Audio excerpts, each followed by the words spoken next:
Hi, Anna.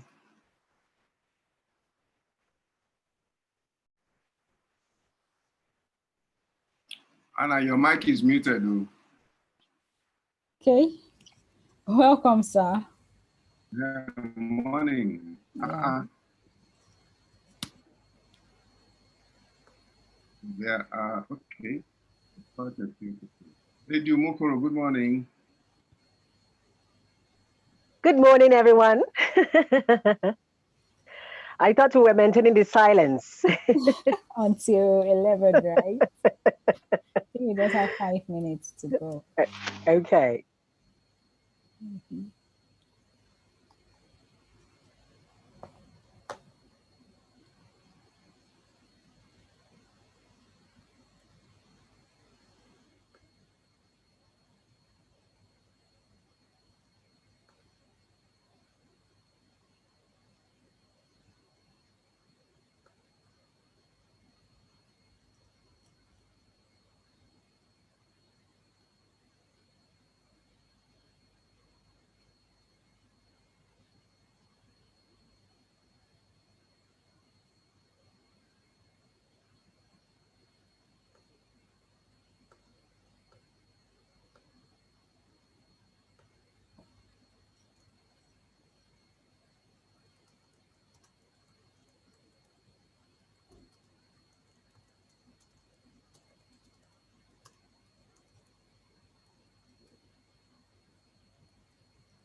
Okay, I think we can start now.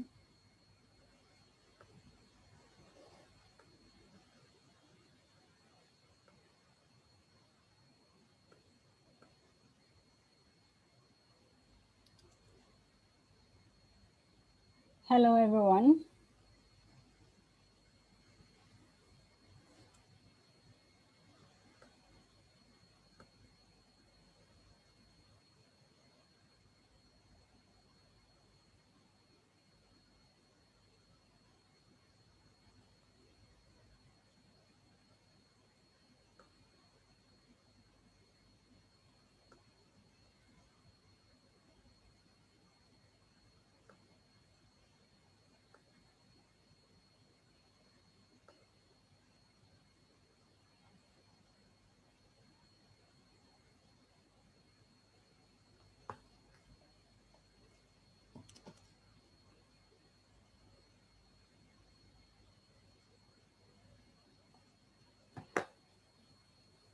Okay, so here we are.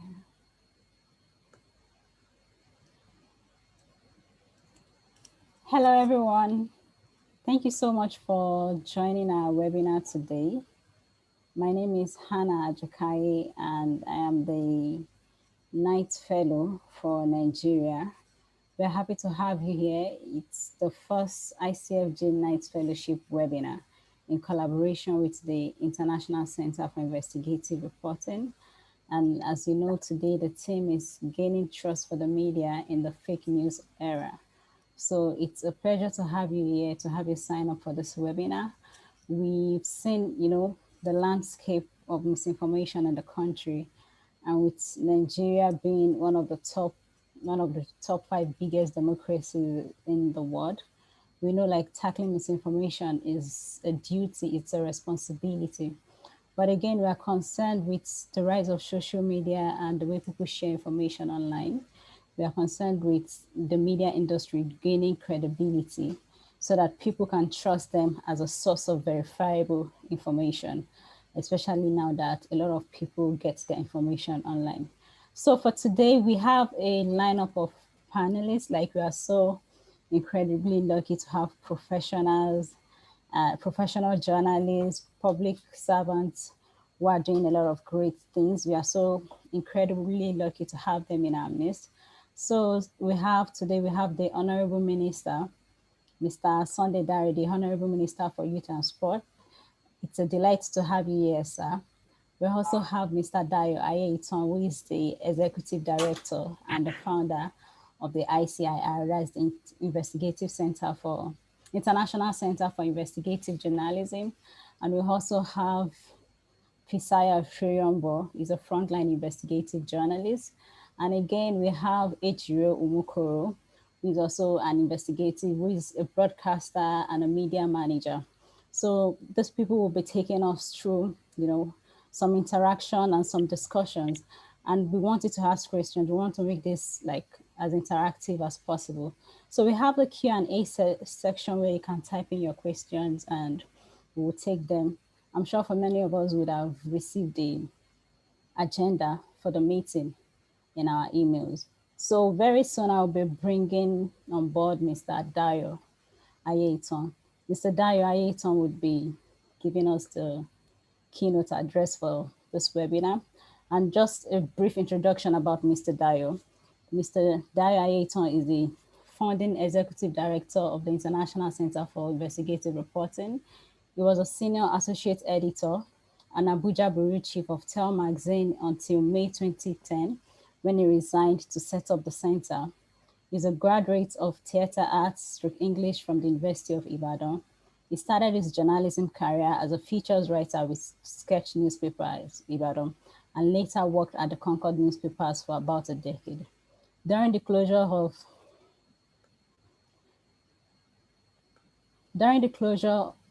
Concord by the military, he taught investigative journalism at the Nigerian Institute of Journalism, Ogba, Lagos. He's an alumnus of the International Visitors Leadership Program sponsored by the United States Department.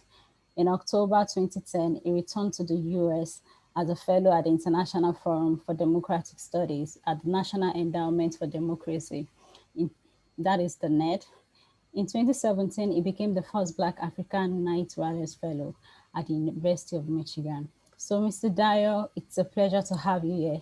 So, we'll be listening to the opening remarks by Mr. Dio now. I hope he's ready and set for us.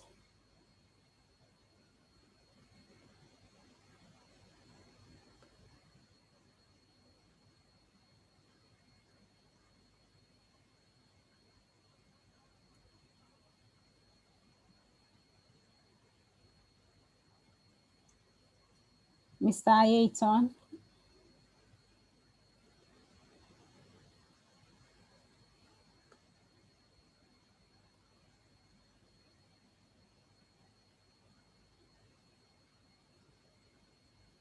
So I think maybe if we're having some technical issues, but we'll just reach him, will be giving us the opening remark before we hear the keynote address from the Honorable Minister.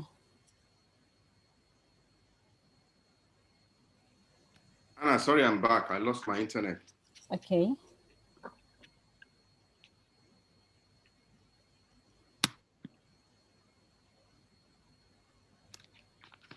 So, good morning, everyone. Sorry about that slight hitch. I'm on. Okay. Okay, so good morning, everyone. And I'd like to welcome everyone to this webinar on the media and the role it has to play in the fight against fake news. First and foremost, I'd like to welcome our Honorable Minister, Mr. Sunday Dare, who is actually a Knight Fellow. I remember I first met the minister in DC while he was returning to Nigeria for his Knight Fellowship. Thank you, Mr. Minister, for joining us. Even as a public servant, as Minister of Health, Mr. Sunday Dare has continued to link up with his constituency, which is the media, and has continued to contribute to discussions that can move the media forward. We're very glad to have you. Thank you very much. So my task is simple. I just want to make a brief comment about why it is important for the media to be engaged in this battle to combat misinformation. The world has been fighting for the past few months two pandemics, the coronavirus pandemic and the huge fake news culture that came with it. While the pandemic can be devastating or has been devastating in terms of body counts, people falling ill and all that, and the general dislocation that it has caused in the world. The other pandemic, which is misinformation, I think personally can be equally devastating because fake news, as we have seen, can disrupt lives, can disrupt society, can impact negatively on even our democracy. So for me, fake news is a threat and a present existential danger to democracy as we know it now and to the media. We have seen what has happened, for example, with Russian influence in the American election, not just, the attacks, but, the manipulation of information to influence the election. And the reason why fake news and misinformation is particularly dangerous to our society is because for many around the world, information is power. Information available to the ordinary man on the street is probably that singular thing that enables the man or the woman to make choices about leadership, about governance, about participation in governance. And so when we manipulate or weaponize information to the extent that it distorts and it tricks people into making wrong choices, then I find misinformation very, very dangerous. I've talked about how it's dangerous to democracy, but the truth also is that it's an existential threat to the media. Now we hear people talk about, alternative facts, post-truth, and all that. So we're looking for alternatives to even news. And the more dangerous thing about misinformation is that politicians, individuals, even governments see the destructive tendency and nature of fake news. And presidents, prime ministers all over the world are deploying fake news as a means partly of even governance. And so when our elections become attacked by, cyber terrorism that fake news is, then it means that our democracy can be at risk, because if people make the wrong choices or manipulation of information and systems lead to bad choices and the wrong persons getting into governance, then perhaps in the future, anarchy will reign. And as a matter of fact, in many parts of the world, anarchy is reigning because people do not believe in the legitimacy of the governments that are in power, partly because of the manipulation of information and other systems.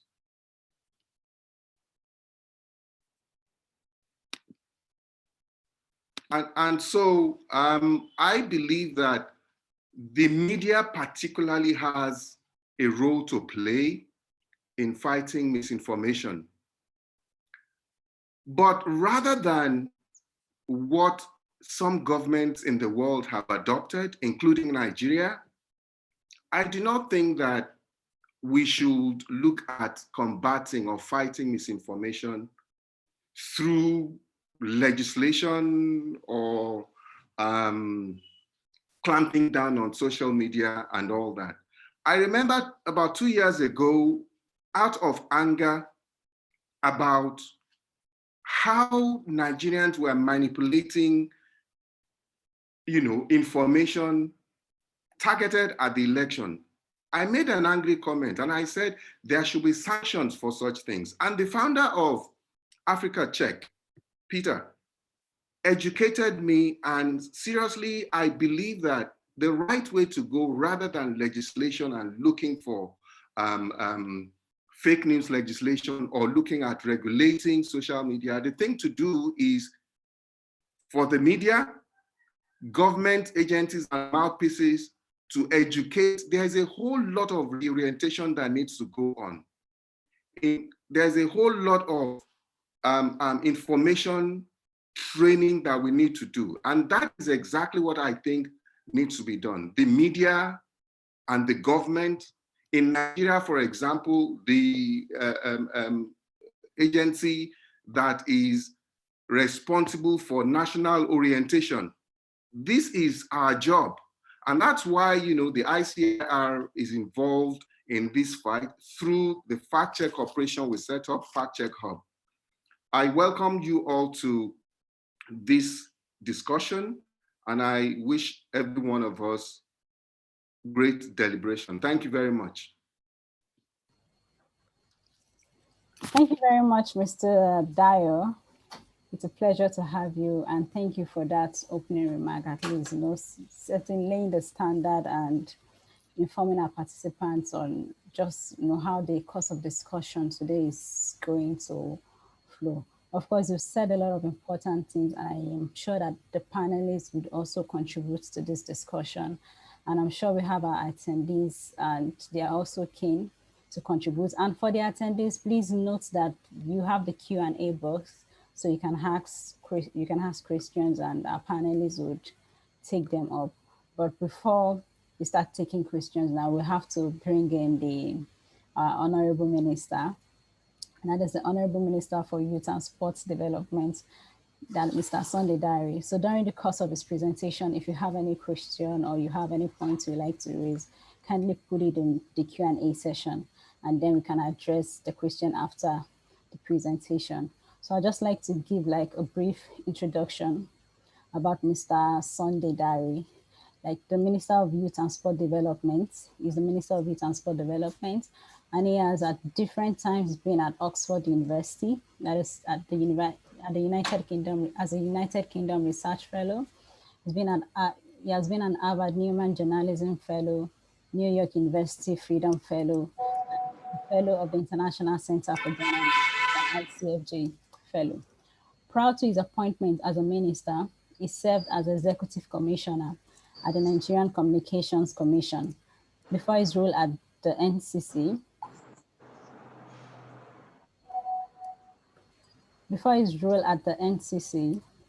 he had worked in the media. He was also the convener of the Social Media Clinic, a media and information technology initiative, and had previously served as the chief, Hausa Service, African Division of the Voice of Nigeria in Washington, D.C. for over 9 years. So, you know, Mr. Sunday Dare is not just a public servant. He has a record as a thoroughbred professional journalist, you know, who has discussed different sectors, from being an editorial manager to leading social media research in Nigeria. So, sir, we are happy to have you here. You've been like an example to many young journalists who are trying to just leave a mark in the stand of time. Sir, we'll be happy to have you give your keynote address on the theme of the webinar. Thank you very much, Hannah. I hope you can hear me. Yes, sir, we can. And good morning to everyone. Hannah Ayo. I'm sure that, I'm not sure if Jerry Edens is with us at this point, but I want to give a shout out to her. She indeed has been a very steady and reliable hand over time. I've known her for close to over 15 years, from my days at the Freedom Forum at the New York University. And I've seen her commit her life to the best practices of journalism, but also to making sure that this generation of journalists really are the ethical ones that can serve as the barometer for our society. Anna, thank you so much, but let me just make one quick correction. My work was at the Voice of America, not the Voice of Nigeria, as the Chief of the House of Service. And I think that mistake must have come from some of the documents online that says Voice of Nigeria. I'm indeed delighted to be here this morning. I'm very happy to be part of this webinar for several reasons. First, as an alumnus of the International Center for Journalists, Icfj, being a former International Journalism Fellow. And secondly, because I fully appreciate the urgency of confronting the menace of fake news. Ayo has tried to pry open some of the debates and conversations around the containment of fake news, whether we should do it through legislation, through persuasion, or any other means possible.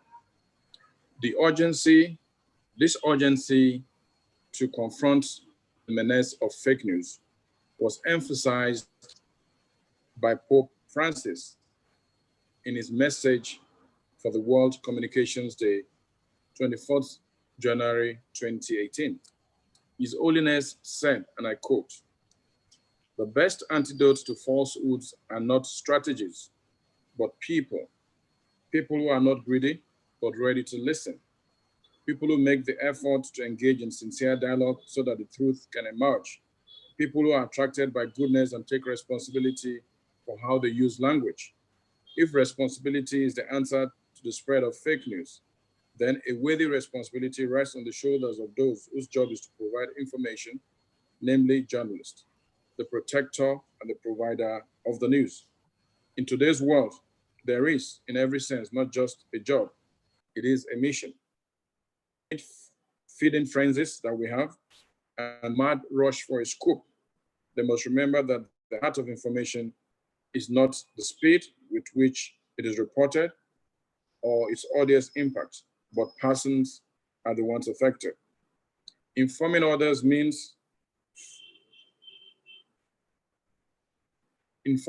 comes with a responsibility. It also means being in touch with their lives. That is why ensuring the accuracy of sources and protecting communication are real means of promoting goodness, generating trust, and opening the way to communion and peace.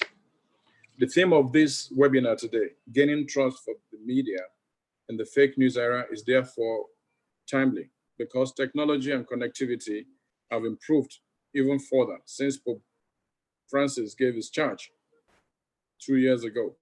Persons and factories that churn out fake news have become more adept and versatile in fabricating their product such that fake news has become more problematic to deal with. Indeed, it has become some kind of cancer. Multimedia, videos, audios, and images are now manipulated with such dexterity that it is tougher to distinguish the real from the fake. Those behind the phenomenon have gone as far as being able to create social media profiles and websites that we easily pass as real if strict fact-checking is not applied or implemented. Are the contents generated by fake news factories and purveyors limited to a few outlets alone?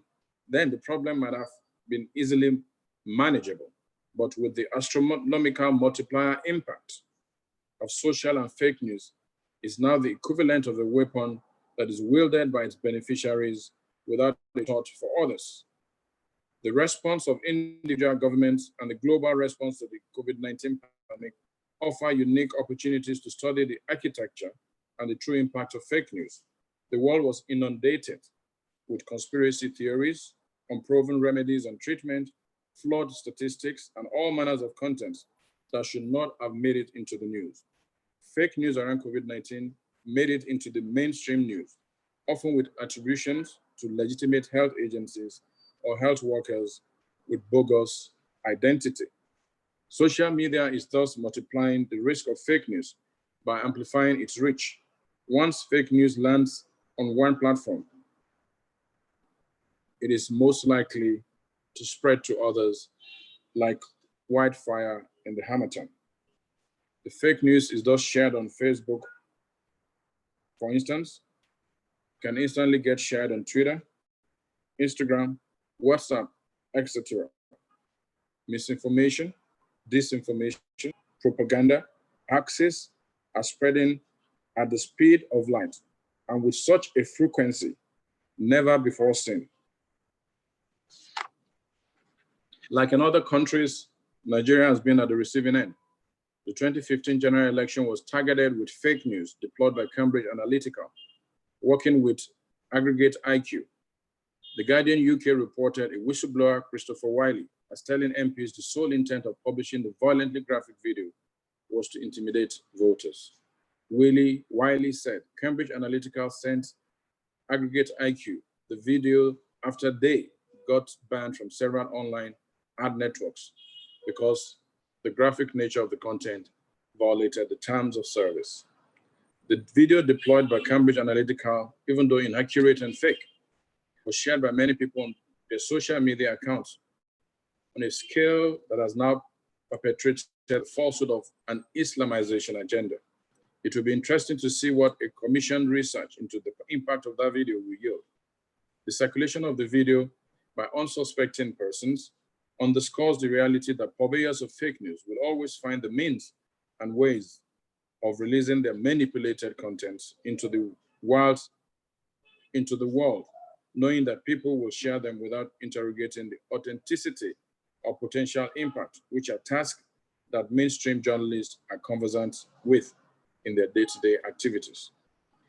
Therefore, the role of the journalist as a gatekeeper has therefore become more relevant in exploring the political, technological, and societal context of misinformation in Nigeria and indeed globally. The social media environment in Nigeria has become even more toxic than the contentious atmosphere that Cambridge Analytica precipitated with its video in 2015. Successive general and local elections have seen an escalation in the deployment of fake news for launching attacks and opponents.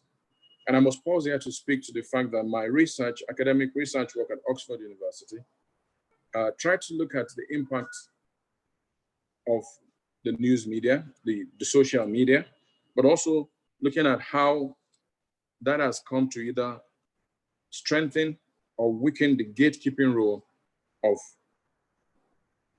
the legacy media. That research concluded that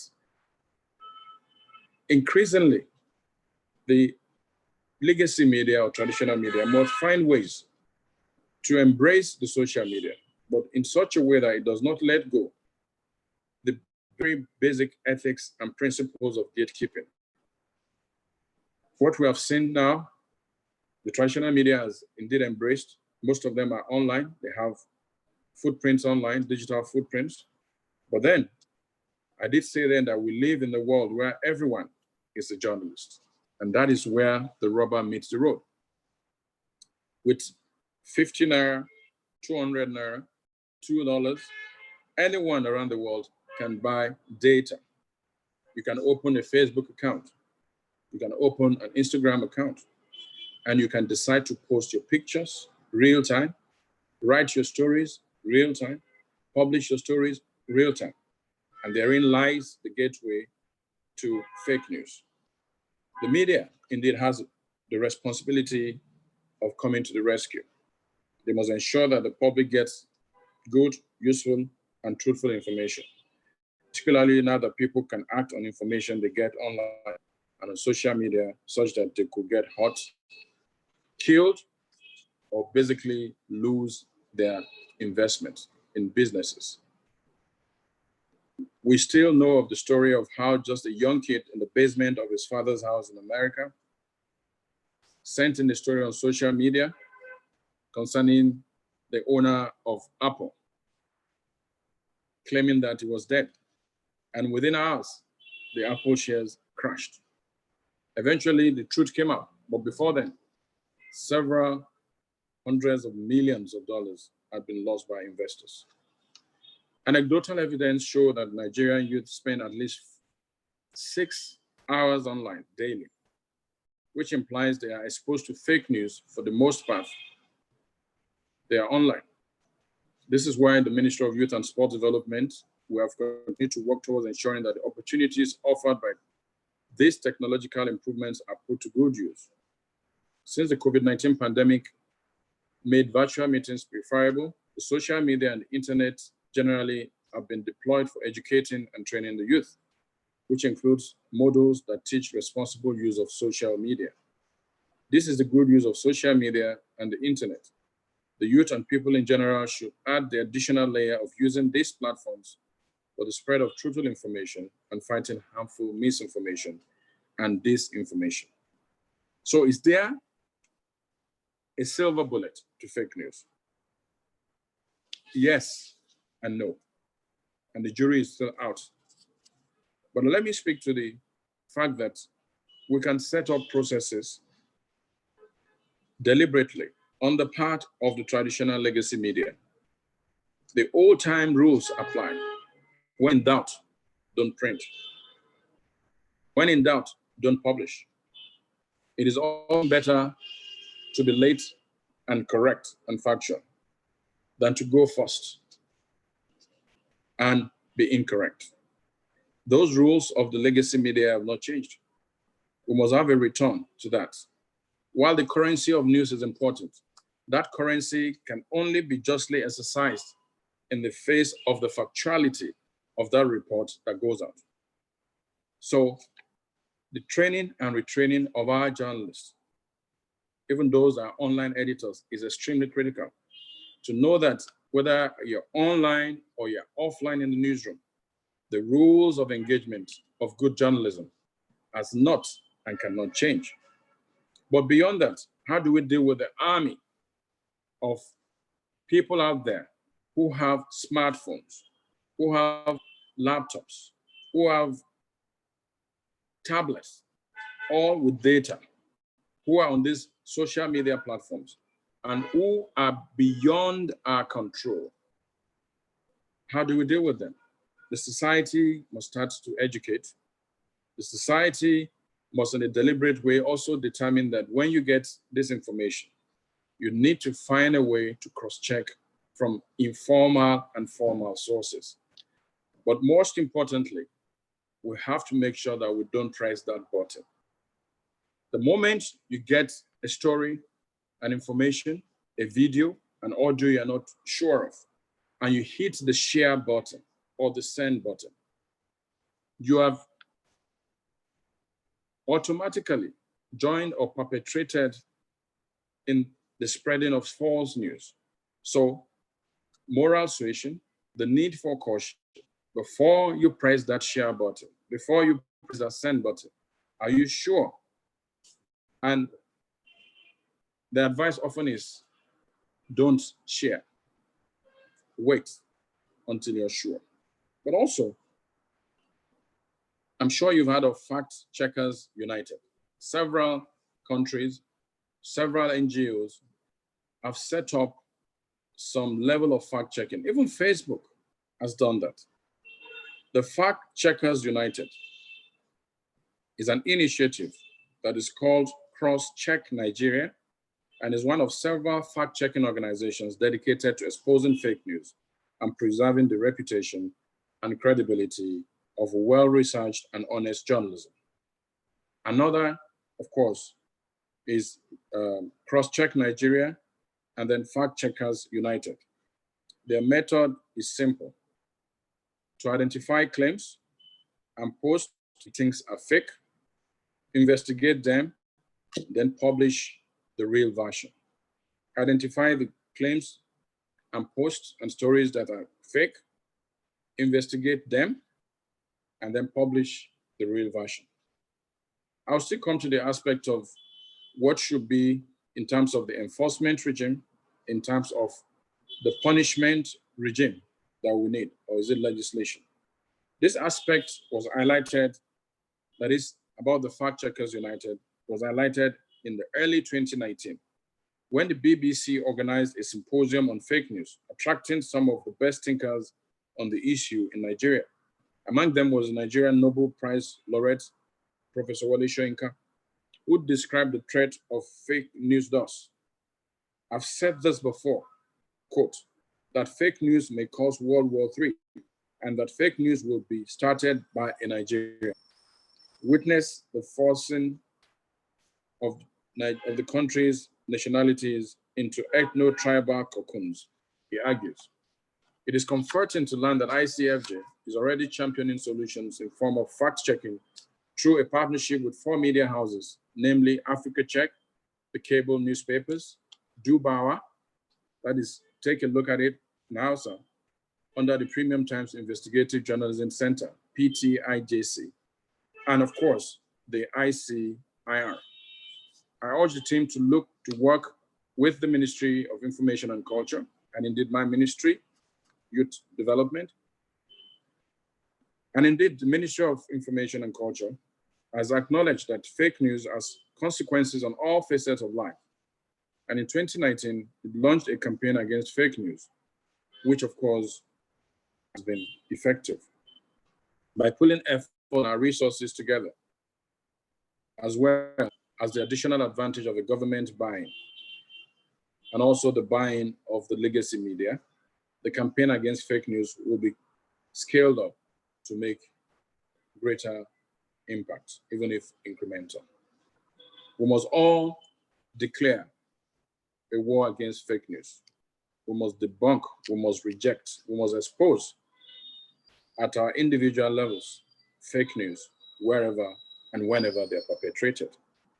The media and journalists should see the need to counter fake news as an opportunity to claw back the influence lost to the emergence of the situation that is well covered in my book, We Are All Journalists. My book, We Are All Journalists, is the outcome of my academic research at the Oxford University, in which I submitted that with the Web 2.0 technology, the access to different social media platforms, the deregulation of publishing of news, and the empowerment of the individuals as publishers, reporters, has made all of us journalists. And I did point out that with all of us as journalists, the danger inherent will manifest. That was 9 years ago. Little did I know that one of the biggest dangers that will come forth is that of fake news. The growth of social media, technology, and the internet has made everyone a journalist. All that is needed is a connected smartphone or laptop or iPad or computer. But the task of gatekeeping, verification, and contextualization still fall to the career media practitioners, and they must pick up the gauntlet. The opportunity it offers is one that will drive traffic to the website of organizations that have proven themselves as credible and reliable as fact checkers. And that will leave those that believe the fake news to pick up the pieces when eventually the impact hits them. Let us note that as journalists, adopting an indifferent stance towards fake news is not an option because of the damage that can result in, not just only to society, but also to our career and credibility as journalists and professionals. We must therefore tap into what Icfj and its present partners have to offer to equip ourselves as journalists and fact checkers. I want to thank you this morning for this opportunity. And let me say that the effort to legislate against fake news, in as much as it looks really, really, really fanciful, its implementation will bring about some level of censorship. And in our job, in our profession, censorship is not a word we want to hear. But should government criminalize fake news? I think that some form of legislation might be necessary, but such legislation must be a collaborative legislation where the government and critical stakeholders will meet to agree on some minimum level of enforcement, a regime of enforcement, and also some kind of laws that can ensure that whoever has been found to perpetrate fake news is made to answer. It will also just be a civil, in a civil process, not essentially a criminal process. But I think the greatest approach must come from the traditional media, the core professionals, who must continue to make sure that their mediums give out and publish news that are current and that are factual. But also, they must also use their pages to make sure that they expose wherever you find fake news. You can also make sure you expose and point to the fact that this website has fake news, reputed for fake news. This particular handle is reputed for fake news. This particular individual, by exposing them on a consistent basis, we draw away attention from them eventually. But I think, back to my question, is there a silver bullet? There's no silver bullet. The closest to that silver bullet is all of us, and it's in our fingers. Don't share, don't send if you are not sure of the information. I thank you very much for this opportunity, and I hope that we're going to have a very robust deliberation, out of which will come some kind of document and some kind of processes and action plan that we can share globally that will help particularly journalists in our country, Nigeria, to be able to combat or join the army that will combat fake news. I thank you so much for this opportunity. Thank you so much, Honorable Minister, for the robust presentation. Like you said, talking about gaining trust for the media in the fake news era, you've raised some points, some important points, some important issues. And I know like our attendees are preparing their questions. So please, if you have questions, type it in the Q&A box so that we can address it to the minister and deliberate on it. So you've said a lot, I'm sure, judging from your background and some of the research that you've done. And that is the result of the sort of the presentation that you gave. It's so rich and robust, and you've addressed some issues, especially on the role of the journalists as gatekeepers, on the increase, the internet penetration and how people get their news from social media, and also the virality of misinformation and the impact on the current COVID-19 pandemic. But even at that, like saying, there's no, asking if there's a silver bullet for misinformation, it's like a yes and no answer. But I would like to take you, before taking the questions from the audience, I would just like to take you on this question about, the efforts, the role of the journalists as gatekeepers in combating misinformation. And you mentioned the efforts of the role of the legacy media houses. But we know that with the role of social media, journalists need some certain skills. They need to build capacity to be able to combat misinformation, especially among a younger audience. But unfortunately, it appears like many of those legacy media, even though they have a digital footprint, they don't have the capacity to train their journalists to be able to use some tools, like some tools on the internet for fact checking and verification. What would be your recommendation, especially looking at the fact that at the moment, the media industry in Nigeria appears to be distressed? There's dwindling resources, there's no subscription model, and not many people are buying the paper copies produced by some of those media organizations. So how can journalists serve as gatekeepers when they lack the capacity to be able to investigate, to be able to verify misinformation with technology? You want me to take that question now? Yes, sir. Like, what would be your recommendation? Yeah, well, Hannah, I am sure that with your experience with Icfj, you have seen benefits. You have been exposed to what obtains in other regimes. You have been exposed to some of the very fundamentals of good journalism, apart from other things you're learning. And I think that even though I'm minister now, I am a product of several trainings as a journalist, several capacity building. And I think that the assumption that everyone who is a journalist today automatically can make news judgments, can do X, Y, Z is false. And that's why the notion that I know about 20 years ago, it was simply the fact that once you can't get into any profession, the easiest profession you can walk into and work out of is journalism. In the medical practice, there's a process you must go through. There are certain certifications you must get beyond your first degree. To become a lawyer and practice, beyond your first degree, you have to go to law school before you come to the bar or the bench. And you look at other people, even nursing. But in journalism, I know there have been attempts. We need to set up a regime of certification. Not just that every comma works into journalism. So long as you can write, one, a good writer, you can speak English, that makes you a journalist. We must look at the part of licensing rather than legislation. Look at other professionals. We claim to be a professional group. Are we also applying the rules of professionalism? You look at the ethics of the medical profession, for instance. Without those ethics, with the punishments that go with it, lives, small lives, will have been lost on a daily basis. As a lawyer, if you're not licensed, you can't appear before the court to defend anybody.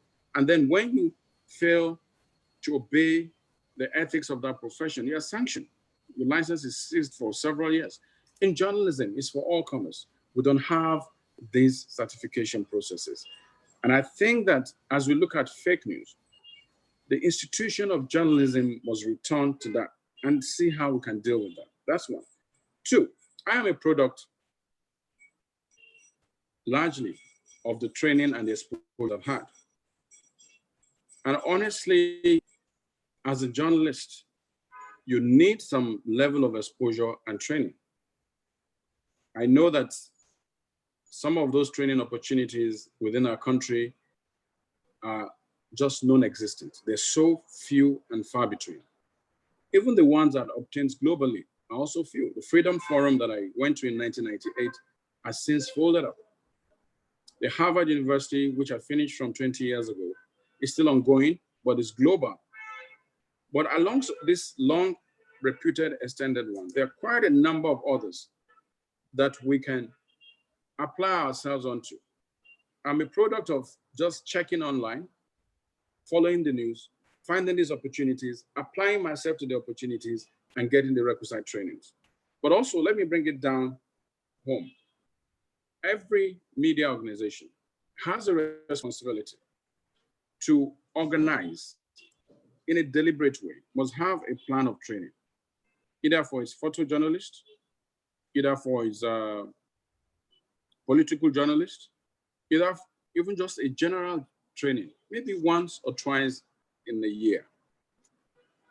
If we make that mandatory on the part of the media houses, it helps to expose and also teach some of these journalists on what the facts of the game is. But the thing is, when we wait until a journalist does a bad story, and then we start to ask questions about why did you do this story? If the journalist had not been equipped with the necessary training and skills needed, then we don't have a justification for doing that. Yes, I agree that training, retraining is critical. Also agree that we've had a dearth of such training. Icfj is playing a role in that. But I think we need to find a way to work with media houses, work with media-related NGOs to find ways in which we can organize trainings over time that will help the quality of the content of our journalism. Okay, thank you so much. Of course, you know, the thing on augmenting and improving the quality of journalism and the need for training. Like we all know that getting training these days is just a matter of typing on Google and, you know, taking charge of opportunities. So we have a line of questions here. We have some questions here, and it's just a pity that we have so much limited time. But I'd like you to address this question by Olubenga Adeniki.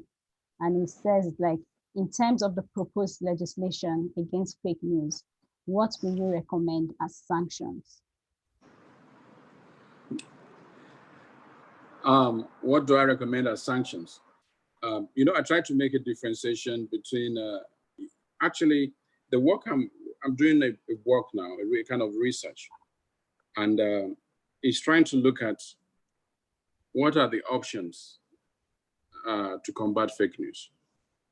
And on that, on the stack I have is legislation, persuasion, cooperation. So I try to interrogate these three approaches. Will legislation, to what extent will legislation help us to fight and combat fake news? To what extent would persuasion, moral, religious, whatever persuasion help us? To what extent would cooperation amongst all those that either produce, consume, or share fake news? I think that, let me say first, we need a multifaceted approach to combat fake news. We need some level of legislation. Within that legislation will come the regime of enforcement and sanctions. We need persuasion, which must be in a continuum. We need cooperation. Who are the stakeholders? We need to also educate people about the dangers of fake news, so that if you are involved in fake news and you see what the dangers of fake news is, like what we're doing with the youth. We tell them, choose life. And we show them that if you go for drugs addiction, you have lost your life. And we're saying, choose life, because if you choose life, this is what you get. If you decide not to choose life and you choose drug, this is what you get. We need to also appeal to these fake news people and bring to the fore what the impact of fake news is. So there's cooperation. Then the last one in my bouquet is education. The assumption that everybody knows what the impact of fake news is not true. Some, they just hit the share button just for the fun of it. Some just type that story on their Facebook just because they're bored and they want to try some mischief. And for them, they think they're only tweeting or Facebooking at their own 10, 20 friends, not knowing that it has gone into the internet. It's a global platform, and others read it, others that they don't even know at all, and share, and they also share. So what should be the sanctions? I cannot really reel out what the sanctions are. Whatever sanctions we're looking at in a legislation that we think we should have, must have the element of identifying what has become fake news. Must also be incremental. If there's a fake news you put out that has caused injury or damage, the sanction, the punishment for that will be different from the fake news that has gone out, has not had any damage, but it's still fake news anyway, because somebody sometime much later will pick it up. That's one. The sanction must also come with the imposition of certain fines. Don't forget, organizations are also involved apart from individuals. There must be some level of fines. There must be the punishment to either revoke or seize licenses. So, I'm going to leave that by and large to the legal minds and the crafters of our laws. But what I think is that we should not go around trying to criminalize fake news right now, but we must set up a regime of sanctions and of enforcement, and if possible, some level of punishment. When your license is seized, that's punishment. But also, we must walk the fine line of legislation and censorship. Thank you, sir. So I have to run through another question now. There's this question like, how can you, as Honorable Minister, help to advocate for the government of Nigeria to begin to provide some funding opportunity to media organizations, especially those that have demonstrated ethical journalism? Maybe just like a brief response to that so we can take like two other. Yeah, well, you see, I wish I was a Minister of Information and Culture, but I'm Minister of Youth and Sport. But as a journalist, I think that the bodies we have, the one led by Induka, the publisher of Obiagbena, the NUJ, these are two leading bodies. They must find a way to put forward a proposal. And this is the time, the budget is being put together. Put up a proposal that goes to the Information and Culture Minister and outline the kind of support you need. We have a budget, our plan is to train X number of journalists on combating fake news, on new media skills. You break it down. We want to train 5,000, 10,000 journalists in the next 1 year. We need to collaborate with your ministry. Government will respond to it. We need 10 million naira. And we're going to, the government at this point will embrace it. If it comes from the statutory bodies collaborating with government, they say, we want to train 10,000 journalists against about the dangers of fake news, or even on journalism skills. That can happen. So they need to come forward with a proposal. It will just come. Government doesn't just give a freebies like that. It has to be budgeted, and then they can have a budget line, and that partnership can occur. Okay, thank you. We're out of time now, but at this moment, I think I just have to say like two questions, and maybe you have to answer them together. So I have this question said, Honorable Minister, how do we sanction fake news perpetrated by governments at the state or federal level? And again, there's this question addressed to you, like about from the youths.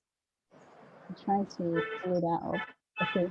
Said, what is the place of value reorientation of our youths to dealing with fake news? So, repeat the last question. What is the place of value reorientation of our youths to dealing with fake news? Okay, let me take the last question. I will just use what we're doing about fake drugs, drug addiction, because you must take fake drugs and drug addiction together. And we've seen the menace of fake drugs on our youth. It's massive. In Kano, for instance, and a place in Lagos, there's a colony of young people, young, ordinary, brilliant people who have taken to drugs and are now, we're trying to rehabilitate them. And when you have seen some interviews and when you hear their story, why did you go into fake drug? Some of them say, well, my friend gave me and I took it and I like it. Some say, well, I was tired of school. I wanted to do something different, learn a skill, but nobody will support me. So I spent time just sitting around. But what we've done is we started a campaign called Choose Life, like I said. I choose life. And we found a number of youth who had an option. They had a choice of either going the drug addiction way or staying clean, pursuing their dream and getting the support.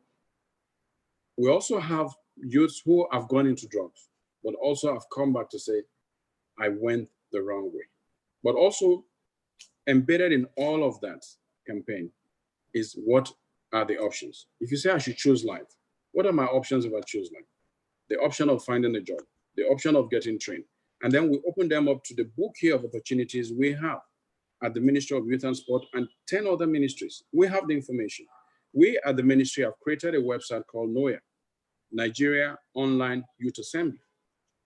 It's a kind of Youth Connect online, but it's an aggregator website for opportunities for our youth. As we speak, we have about 31 different opportunities for training. Some of this information, they can't get ordinarily. Some are from government, some are from multinationals, some come to us through our networks. And once they go to that website, it's an aggregator website for opportunities, some for skills training. And we've built in, our plan is end-to-end, training that leads into enterprise. So these opportunities are there. We're going to launch another campaign beginning from next week that will lead us to October 1st. It's also targeted at our youth to say, look, it's also part of the Choose a Life campaign, but with coded messages that tells you that you need to avoid fake drug or fake news. I think what we'll do is weld in the fake news impact there too.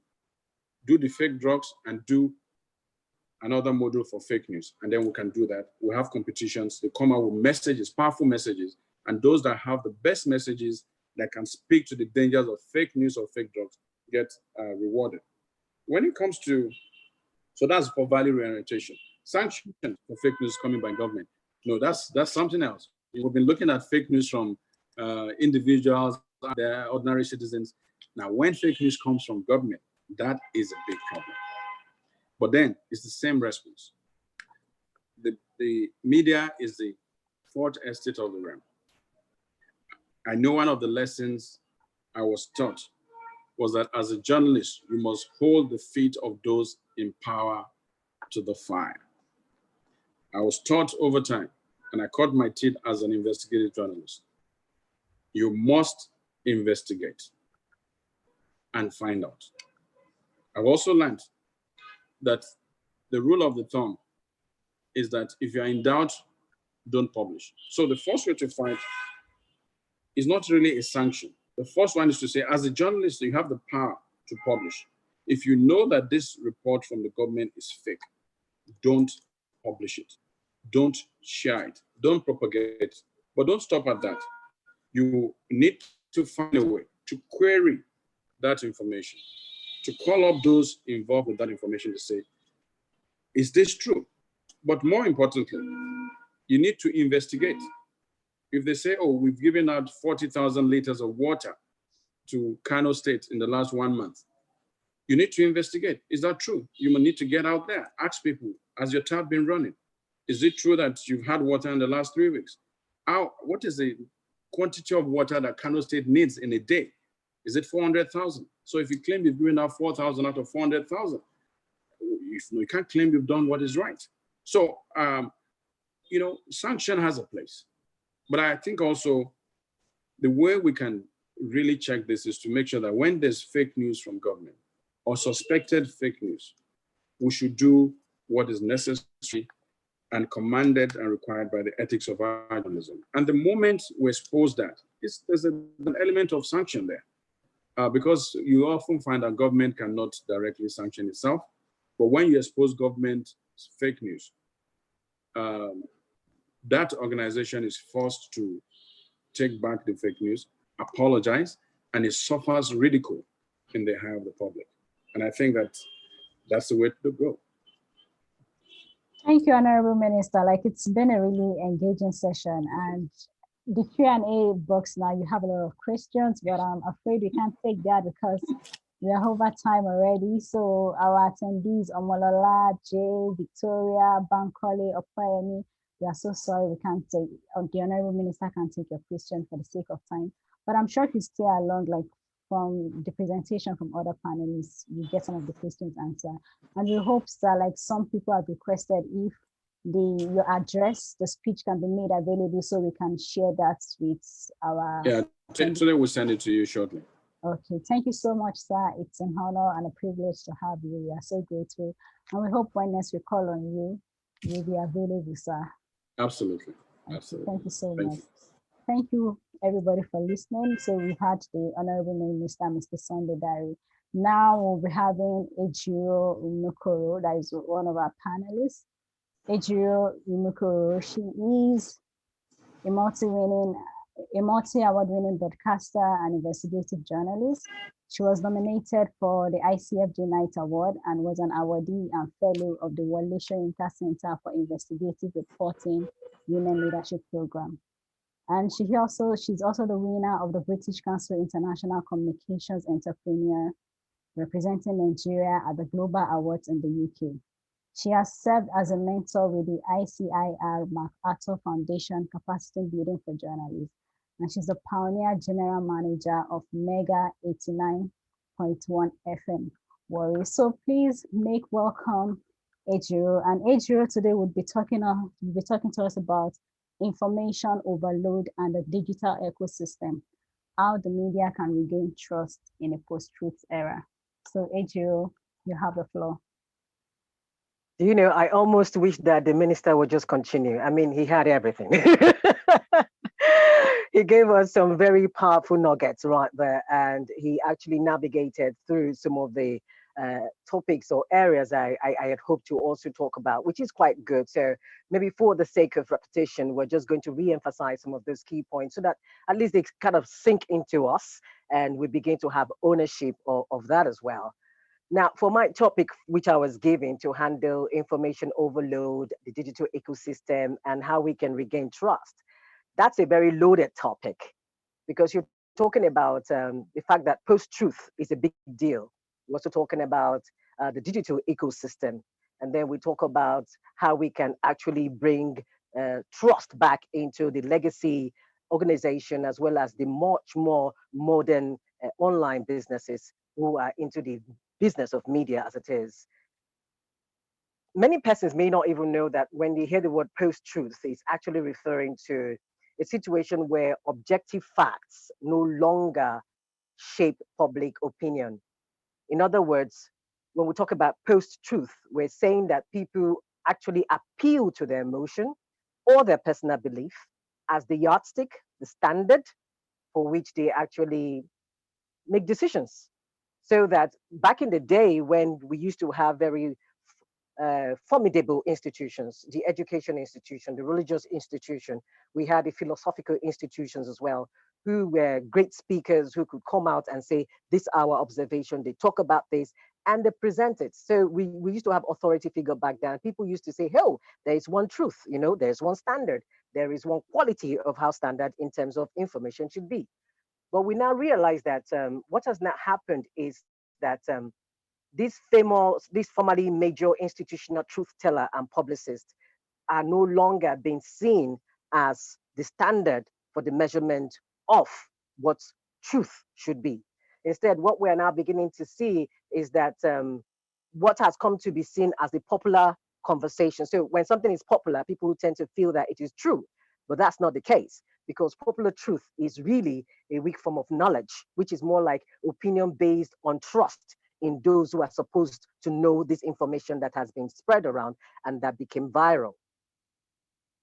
That being the case, we need to now, this makes us, you know, really, really begin to ask ourselves, what should we do? It means that we are having this conversation about post-truth because the disappearance of shared objective for truth has actually dropped.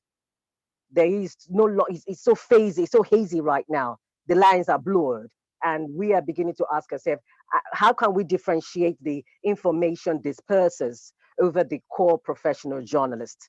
Because we need to be careful how we ourselves use the word journalism to engage and slap it over people we considered as citizen journalists. The fact that we call them citizen journalists means that they can actually take on the mantle as required of the very high standard in the ethics and the quality of delivery and content creation that a typical journalist ought to do. So having them as citizen with a tag is just to give it context that, okay, it's a citizen that is doing the job of a journalist. But does that make them professional journalists? Not necessarily. So we need to also learn, even as journalists, to begin to say, look, there are those who are information dispersers.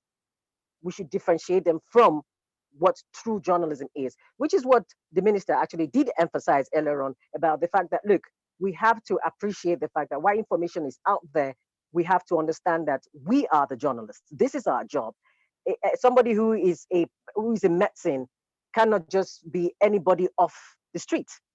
You know, there are processes to it, and we should begin to take our role to that level. But then again, let us see a situation where you look at how the United States, for example, its president is shaping how people are beginning to dive into the post-truth frenzy, you know, and when you see somebody at that level of authority, at that level of decision making, doing something like that, it makes you wonder, how did we get to that point? And this means that we are now seeing a situation where people will actually look at the truth and actually deny the truth. Even when you have all the facts in front of you, presented before you, you deny it simply because you feel you can deny it. Well, why has all of this eroded? We realize that post-truth is nothing really new, as a matter of fact. It's always been there. And it's more pronounced when we look at the political landscape. The political persuasion to win votes, to intimidate voters, to tell lies, to make false campaigns and promises. We see it happen all the time. This has been perpetuated over time, and it has become part of the ecosystem of the conversation that we have. So you see that when we talk about post-truth with regards to political truth, it has to do with the fact that the goal is actually to polarize. They use a lot of unethical practices. So it's more like the louder voices using the digital media to make their opinions and their distorted views to go viral. And when you look at this in an unregulated social media, where even shoddy journalism, of course, all of this lead to the inevitable chaos that we experience due to the digital media technologies that are being used today to propagate information. You put all of this together, it's a cocktail ready to explode. And the closer you look, post-truth is actually a breakdown of social trust. And it encompasses, you know, the fact that even the legacy media, online media, every kind of media is now being put into question. And the problem with post-truth and post-reality is the fact that people who believe in it, it's an era where everybody begins to feel I can easily cherry pick the data that comes to me and then make my conclusions. So the conclusion is not based on, oh, this work has been done by a specialist, put together by the specialist. And so we're working with raw, incontrovertible data. So therefore, let us use this data to have the conversation. Instead, what we're seeing is people are saying, this is how I feel towards this data that I have seen. And because I feel like this towards this data, it means how I feel is how I'm going to make the judgment call on that data. And that's why you see fake news is so pervasive. The hoaxes are everywhere. You know, it's just because of that feeling, I can resonate with this information. When people resonate with information like that, you know that it's coming from somewhere. And where is it coming from? Often it is coming from what I call the biases. And all of us have the cognitive biases. From the attribution bias to confirmation bias to the halo effect and the horn effect, the self-serving bias, the status quo bias, you know, all of these biases are the things that we use that feeds the post-truth realities that people are talking about.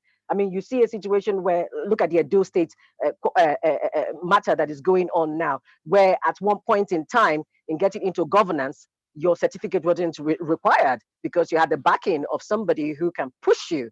And then later on, when the person who was your backer no longer wants to be your backer, suddenly your certificate became a big deal.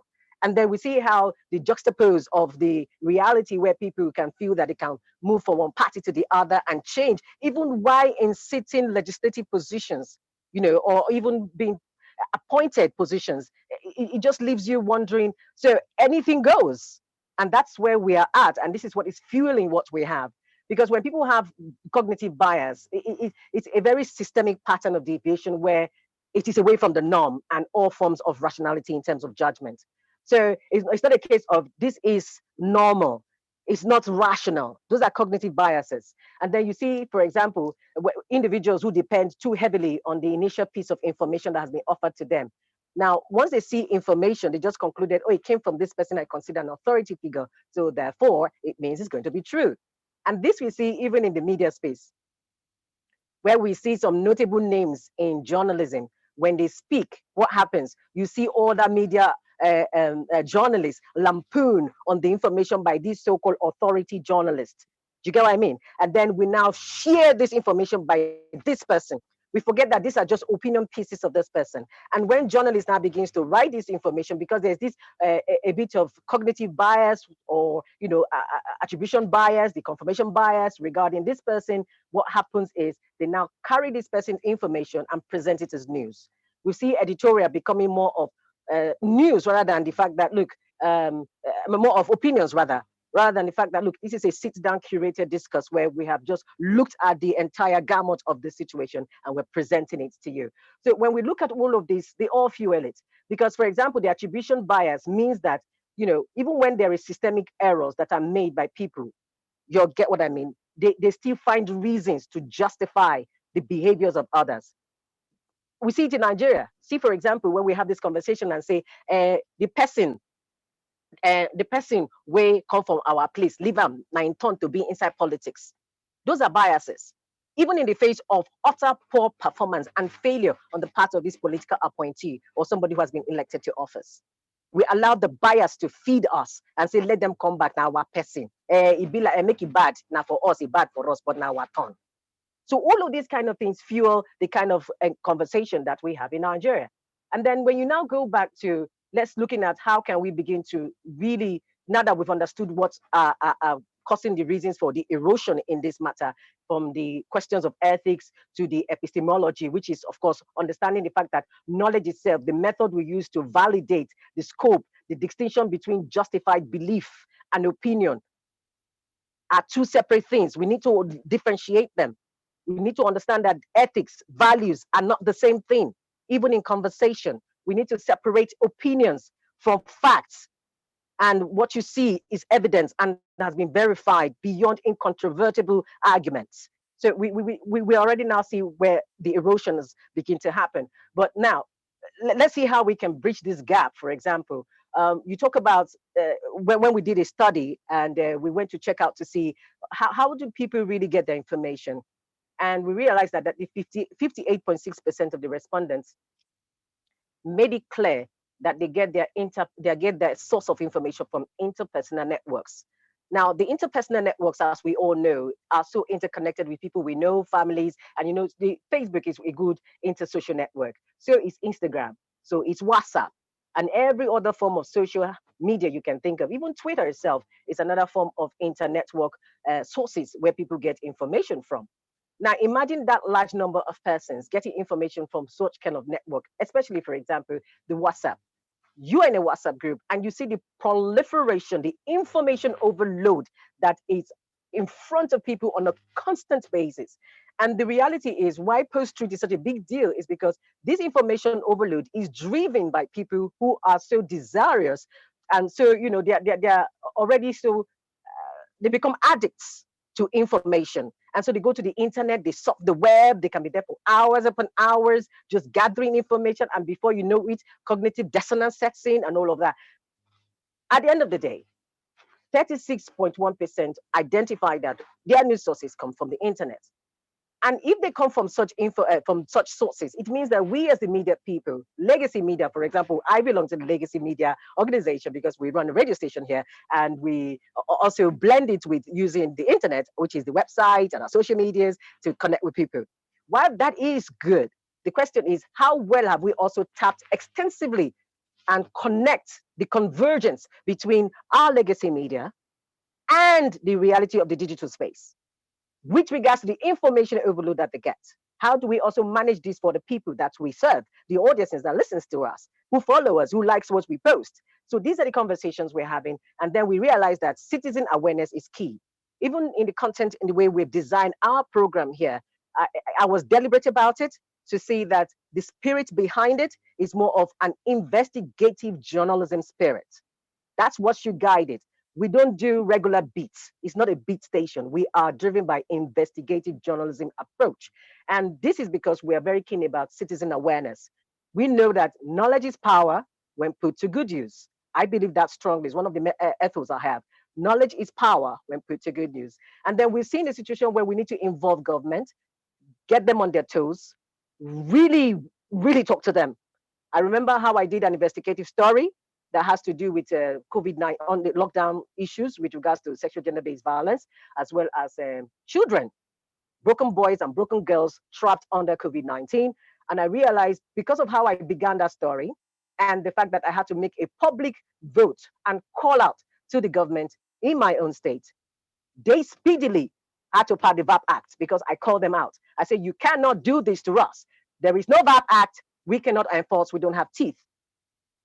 So our journalism is going beyond just telling sensational headlines, which is something I don't encourage us to do here. We don't do sensational headlines.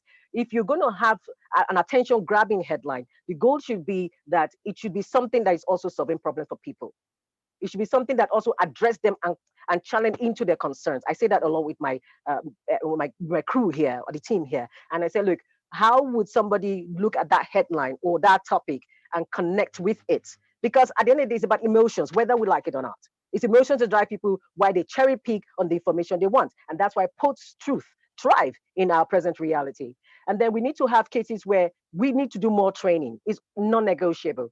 I do a lot of training in my centers here. I do training for myself. Personal development is very important. I keep saying it all the time. So it's non-negotiable. And that's what every media organization should do. Even media owners should be deliberate about understanding the media ecosystem itself and go for causes. Don't just be a businessman that owns it. And those who are at the helm of affairs, see, you can talk to your bosses, whoever the MD is or the chairman or whoever they are, and say, look, this is our next level. This is where we're going to. Because at the end of the day, a good broadcast is good return on investment. I can guarantee you that. It happens all the time. But it takes a lot of work. It takes a lot of commitment of resources, time, and funding and support so that you go all the way throughout the stamina process. And then we want to see a situation where there's inclusion of accountability journalism in curriculum of tertiary institutions. We need more of that. They're no longer there like they used to be. And we need increased partnership with social and traditional media organizations. And then we need to expand, like I talked earlier on, about our platforms. From legacy, we could join it like a convergence, a technological convergence with the digital space. Because that's where the people are. That's where our audiences are. We need to wake up to that reality. And then some of the other solutions we could also be looking at is we want to see a situation where practitioners, as we are, we're not driven by rumors. Funny enough, many of us journalists actually have certain mindsets that should not really belong to a journalist. Some journalists believe that gossip is the deal, even though they think they're supposed to be a reporter. You see how they package the news, you realize that it's about gossiping. They feel that it's about, selling. We want to come to the point where you need to be very clear that this news you're taking on station is a paid for news. That's what we like to do here. We indicate that it's a paid for news so that people know that this is an opinion something. This is a propaganda and all of that. So this is what we should be looking at.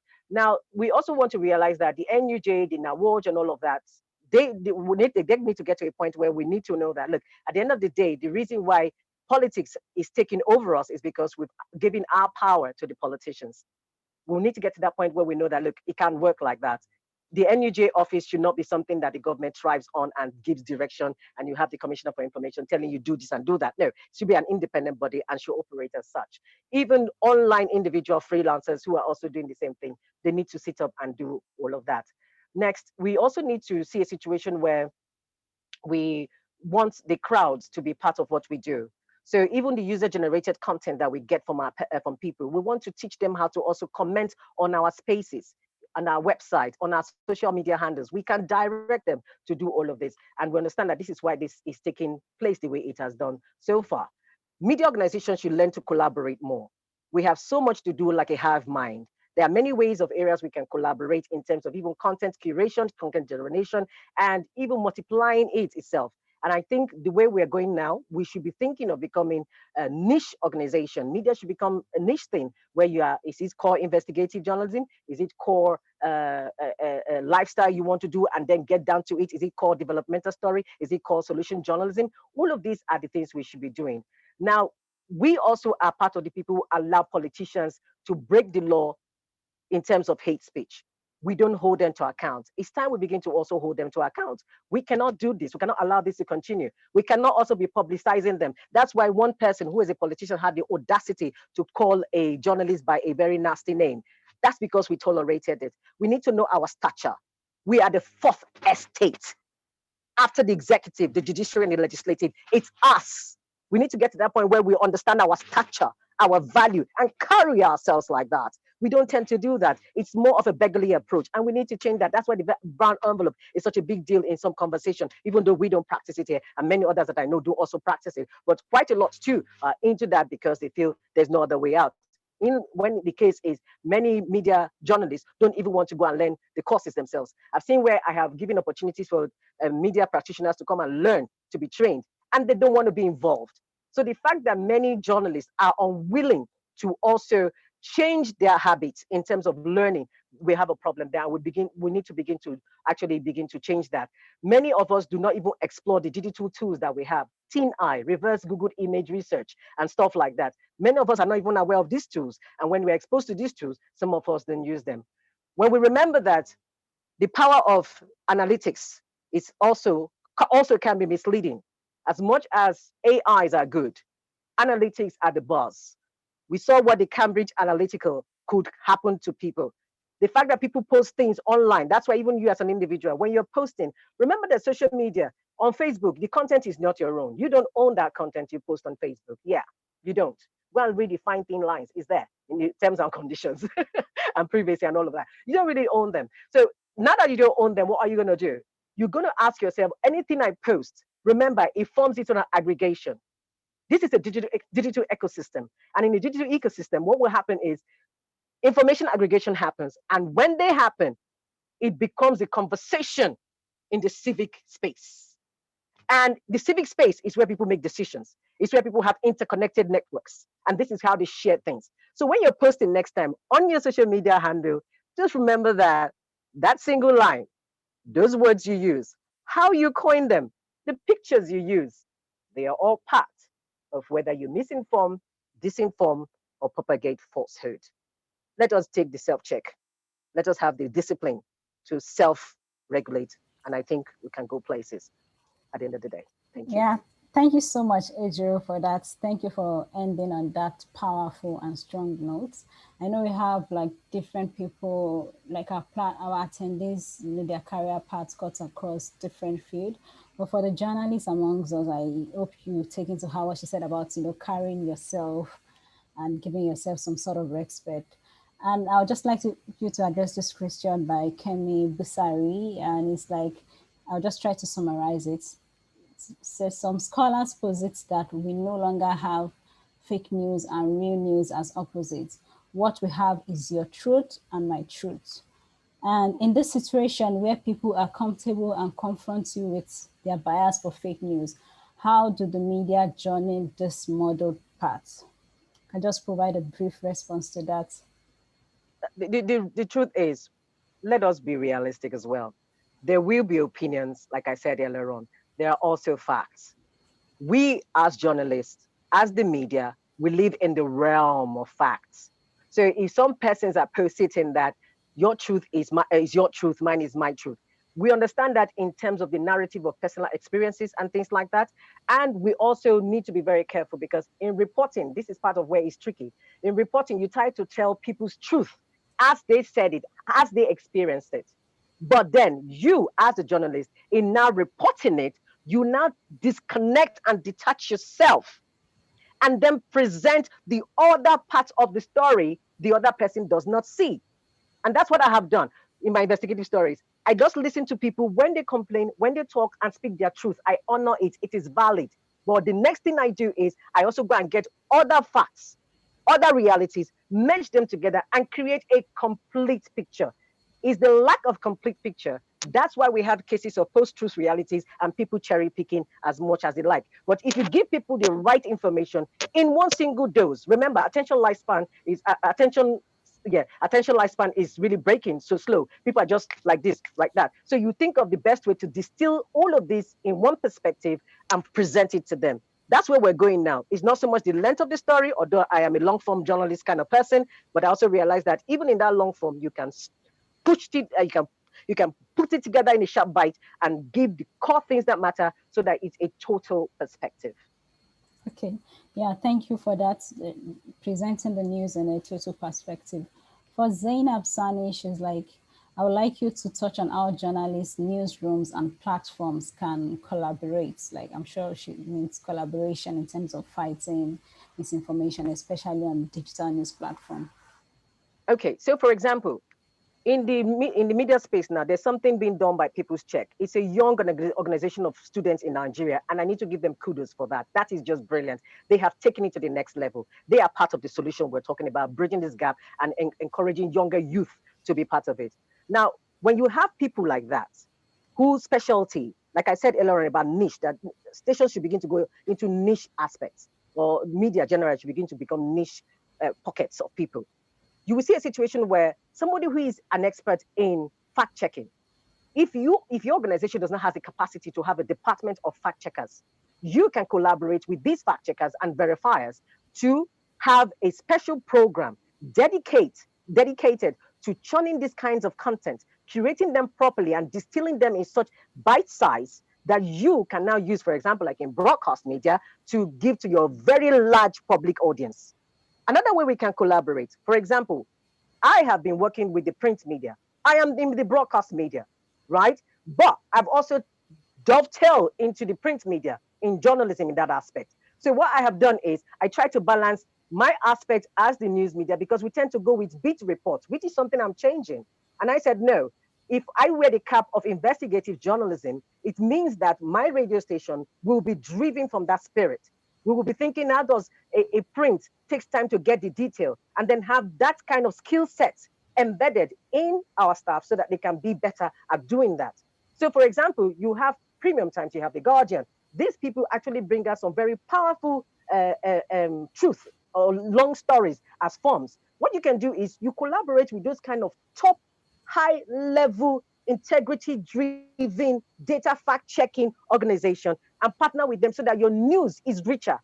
I tell them here, we are not going to do the typical copy and paste. No editor here will come and be copying and pasting. That's not your job. You will go out there and get the news. And when you have gotten the news, you will sit down and put it in the perspective of the audience we are feeding. The audience is not a bigger market than the people here. So give them what they need, and we can collaborate on so many levels like that. Okay, thank you, Jiro. Thank you for the wonderful presentation.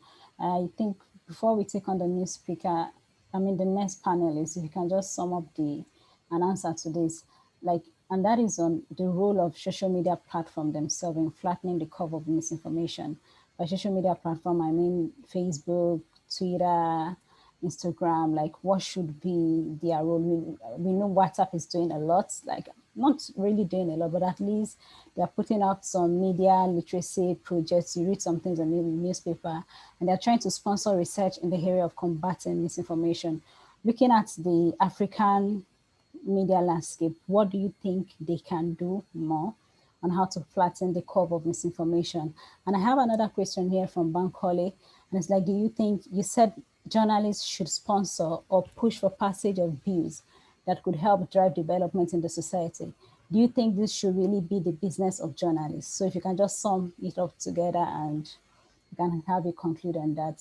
So if I get the question clear, the first one has to do with Facebook in whether they are doing enough as an organization to help Combat manage misinformation, especially in Africa. right. We saw what they are doing in Brazil, of course, where they are beginning to do this training and even make the WhatsApp itself become more business oriented and revenue generating. In Africa here, they've not come that way to do more as it is. But what they have done in ensuring that, for example, that the number of shares are reduced, that's commendable, so that it doesn't get to too many people at the same time. That's fine. But the reality here is this: even if the Facebook and all of those kind of big organizations say they do all of this training, this is where I understand there's a problem. People go to training and then forget about what they have learned in the training. It is this non-application of what has been learned. That is why we still have all of this perpetuation of these things happening. So where we should be having a conversation is that we also need to begin to change our mindset deliberately and intentionally and consciously to say that, look, it is my responsibility to self-check, self-regulate, not share, and must verify, and that it's okay not to share what you have even been given. Sometimes take an information, digest it, look at it, go find out other facts, and stick with it. And hey, we all know there are some blogs, they are sensational blogs, they are gossip blogs. What do we do with regards to that? We pursue them more. Most people don't go with the truth-telling media organizations. Sad to say, that's true. We like those sensational topics, and those are the things we share. So we will now change our attitude and begin to share some of those powerful stories. Like there's so many developmental stories that are coming out from the Premium Times, from the Dubawa, and all other people who are doing some fantastic work. How many of us share those? So it is a consciousness to say, look, you know what? This is garbage. This is the product that we need. This is the real core. This is the real McCall. Let's share this. We can begin to change that conversation like that. Okay, thank you so much, Icir. That was a wonderful presentation. Thank you for your time and the insights that you've shared. Now we have to bring Fisayo Shoyombo on board. So Fisayo would be talking about fake news and the influence industry, responsibilities of social media influencers. But before he steps on the, is it stepping into the podium? Before he takes charge, I'd just like to give a brief introduction about his career profile. Fisayo is an animal science graduate from the University of Ibadan. Of course, he's a frontline investigative journalist in Nigeria, and many people like to call him the daredevil journalist because of his penchant for investigative reporting. He was recently shortlisted for the International Journalist of the Year award organized by the One World Media. He was pioneer editor of The Cable. Fisayo also contributes opinion to Al Jazeera, and his writings have been translated into German, French, and Arabic. He is a recipient of numerous awards and honors, including the Wale Soyinka Award for Investigative Reporting, and also the Newcomer of the Year category of the Free Press Award, as well as the African Media Initiative Awards, and many others. So please make welcome Fisayo as it addresses the issue of fake news and the influence industry, responsibilities of social media influencers. So Fisayo, you have the floor. Yes, thank you very much, Anna. Thank you. It's quite an honor to be here. Before I say anything, I want to first of all acknowledge the previous speakers, Mr. Sunday Dare, widely traveled and an accomplished journalist, now a minister, Mr. Dayo Ayeton, the CEO of Icir. So the executive director of Icir, we are here today talking about fake news and how we can combat it and how we can raise standards. And I like to quickly say we need to appreciate the value of the work that Icir is doing. You know, the influence of Icir can be felt in almost every major newsroom in this country. You know, and maybe we'll be in the worst situation that we are in terms of standards without people like the Icir. So I want to say thanks for this opportunity. I will speak within 20 minutes because it's clear that we are already running late. Fake news and the influence industry, responsibilities of social media influencers. That's what I'm supposed to talk about. Let me see if I can. Okay, I need to share my screen, and I've been told that I've been disabled by the host from doing this.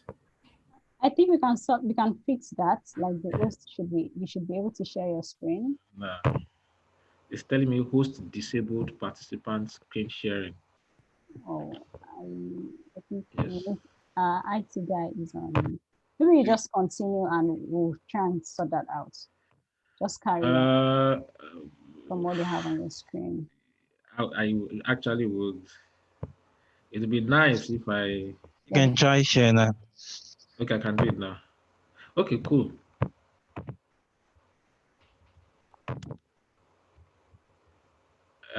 Just to check, can you see my screen now? Yes, I can see it from here. Okay. Our Okay. attendance can see. Okay. Okay. Thank you. Yeah. So before I go into fake news as fake news that we all understand, printing or tweeting or posting stories that are untrue, I like to quickly say that there is a menace that I am very worried about, and that's journalists putting out true stories that are then dubbed fake news. I'm going to discuss just one recent example that I've had, and I'm happy that in the comment section for the Minister of Sports, someone spoke about gaslighting, of journalists. Now we are in times when it's so easy to rubbish the work of journalists when they don't serve the interest of certain people, particularly politicians, particularly people who wield political office, to just brand everything as fake news. Because the digital space is open, anyone can go on Twitter and brand any story fake news. Any governor, any president can have an army of social media warriors whose responsibility is to shoot down every story that runs against their interest, whether the story is true or false. Then the brand is fake news. An example is what I'm sharing on my screen right now. This was April 4, just a couple of months ago, about the index COVID-19 death in Kwara State, which now is not officially recorded as a COVID-19 death, but it is, because of the circumstances of that death, because of how authorities in the hospital, who till date have not been sanctioned, how they covered it up, prevented the test from holding, released the corpse immediately, did no postmortem, did everything to ensure that that case was not officially established, And to my shock, there were comments, for instance, someone coming to say, people just come to social media and tweet rubbish. There is need for social media bill, honestly. You can't do this in Rwanda. Eventually, when it was confirmed that that death indeed had occurred due to COVID-19 complications, a lot of them went back on that thread to delete their comments. But by then, I'd captured some of them, people who came and branded me asshole, idiot, fake news peddler, fucking bastard. I mean, sorry to use cloud chaser, fake news merchant, a lot. And I'm quite worried, because at the end of the day, as you can see from the screen I'm sharing, the Kwara State government confirmed the COVID-19 cases as a result of delayed accountants. The hospital came to a conclusion that that Professor Salami in this case was unprofessional, and it became clear that it wasn't fake.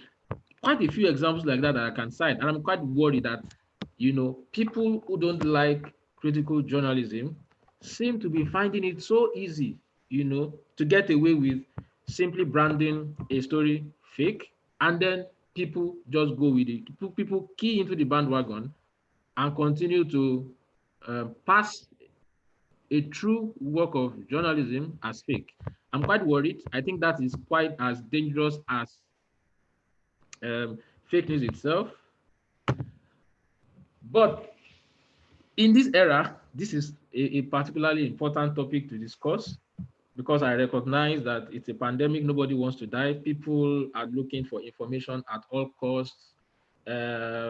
It's slightly better now that things are a bit stable, but the concern is still there. If anyone tweets anything COVID-19 related, for instance, that claims to have that claims to be able to help people to navigate the times, without falling sick or without losing their lives. People want to read. It's a time when people need information desperately, but it's also a time when journalists are trying to minimize movement. And the reality is, while in so many parts of the country, people seem to be moving on, the journalists are more conscious because they attend press conferences of the briefing of the presidential task force, or briefing by state governors. They are in the news. They understand that we still have to be careful. So journalists are minimizing movement, which makes it increasingly difficult to confirm stories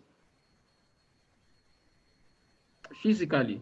A lot of us are not having to rely on technologies, rely on phone calls, rely on what people say. Icir, Yes, please. I don't know if it's possible. Please, can you project your slide so like it's like in the slideshow format? Okay. Maybe the slideshow, like, Okay. yes.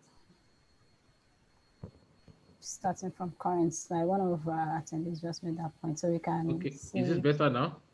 If you come to the side where from current slide, if you come to the yes. Current side. Okay. Okay. Okay. Cool. Yeah.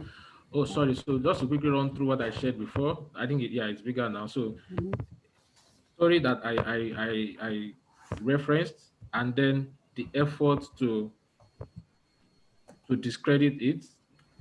This was someone saying people just come to social media and tweet rubbish. There's a need for social media bill. You can't do this in Rwanda. Lots of comments like that saying fake news.